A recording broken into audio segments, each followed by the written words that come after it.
वफाकी हुकूमत ने साबिक हुक्मरानों पर आर्टिकल 6 के तहत रेफरेंस दायर करने का फैसला कर लिया।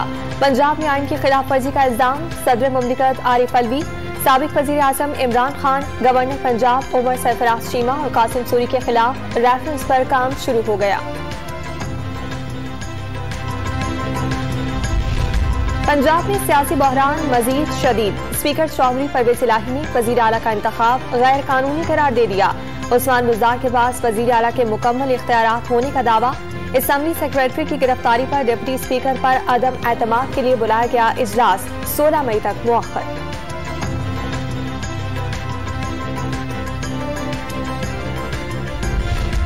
नौमुंतखब वज़ीर आला पंजाब हमजा शहबाज के हलफ के मामले पर गवर्नर पंजाब ने सदर मुमलिकत के खत का जवाब दे दिया। खत में लाहौर हाईकोर्ट के 2 हुक्मनामों के हवाले से रहनुमाई मांग ली। अब सदर के जवाब पर मुनहसिर है कि हलफ कब होगा। गवर्नर पंजाब।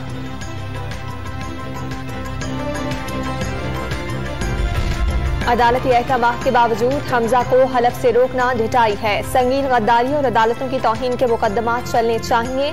लीगी रहनुमा मरियम नवाज की कड़ी तनकीद।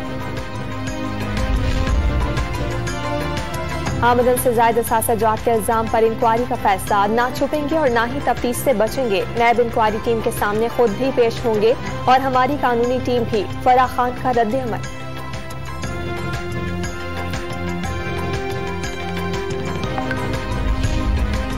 महंगाई के मारे अवाम के लिए अच्छी खबर। वजीर आजम ने पेट्रोलियम मसनूआत की कीमतों में इजाफे की समरी मुस्तरद कर दी।